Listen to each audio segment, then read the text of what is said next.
یہ ٹیکنالوجی ایک ایسے انسان نے ایران کو دی تھی، ایک ایسے انجینئر نے ایران کو دی۔ ایران کی اس میزائل ٹیکنالوجی میں جس انسان کی رات دن کی محنتیں ہیں، اس انجینئر کا نام ہے مہندس انجینئر تہرانی مقدم۔ ان کے بارے میں ہے کہ وہ فرش عزا پر آتے تھے، صبح زیارت عاشورہ پڑھتے تھے، اور فرش عزا میں جو رومال، جس رومال سے وہ آنسو صاف کرتے تھے، صبح زیارت عاشورہ پڑھتے وقت جس رومال سے وہ آنسو صاف کرتے تھے، وہ الماری میں اس کو سجا کے رکھتے تھے اور بچوں کو وصیت کر کے رکھی تھی، بچوں جب میں انجینئر مر جاؤں یا شہید ہو جاؤں، میرے کفن کے ساتھ اس رومال کو ساتھ رکھنا۔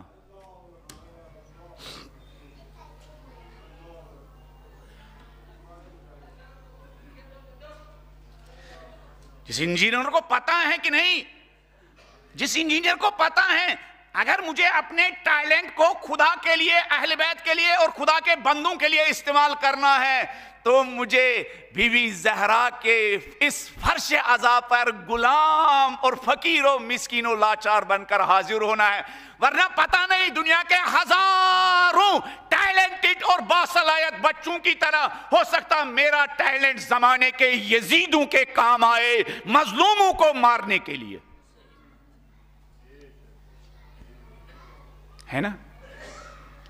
اور پھر اس فرش عزا کی وجہ سے انجینئرنگ کیا ہوئی تھی؟ یہ انجینئر تہرانی مقدم کہتے ہیں ایران عراق وار میں، یہ تہرانی مقدم کہتے ہیں جب ایران عراق وار میں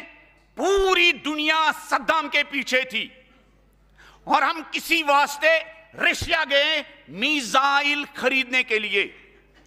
ہم نے رشیا کے انجینئروں سے کہا ذرا ایران کچھ 2-3 انجینئر بھیجو جو ہمیں سکھائے کہ میزائل کیسے بنائے۔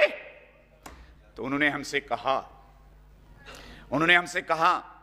ابھی تمہیں 50 سال لگیں گے وہاں تک پہنچنے میں جہاں تک رشیا میزائل ٹیکنالوجی میں کیا پہنچ چکا ہے۔ انہوں نے ہمیں میزائل دیے لیکن میزائل بنانے کی ٹیکنالوجی، کہنے کہ میں آیا، واپس تہران آیا، ہم نے کام شروع کیا، کس پر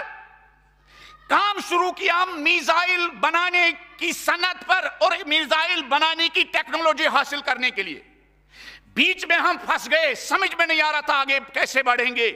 میں فرزند فاطمہ زہرا امام رضا کے روزے پر حاضر ہوا، وہاں بھیک مانگنے گیا، کہا 3 دن وہاں رہا،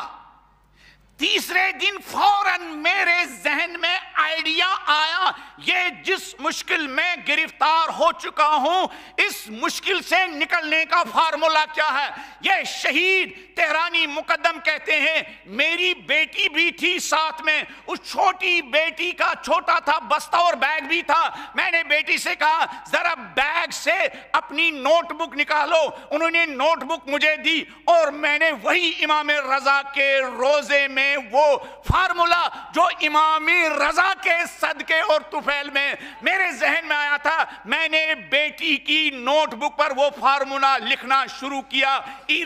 تہران واپس آیا اور اس فارمولے پر عمل کیا، اور آج میزائل ٹیکنالوجی میں ایران کا 3-4 نمبر ہے۔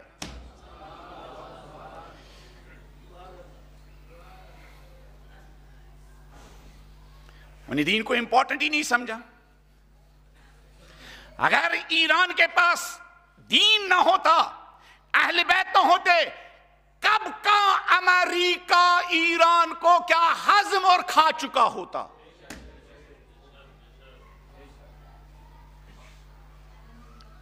پوری دنیا ایک طرف اور ایک چھوٹا سا 7-8 کروڑ کا ملک ایک طرف،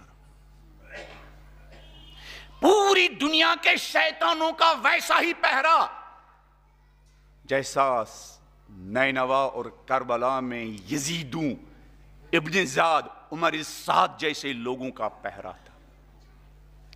جس طرح وہاں 72-30 ہزار کے نرگے میں تھے، آج ایک چھوٹا سا ملک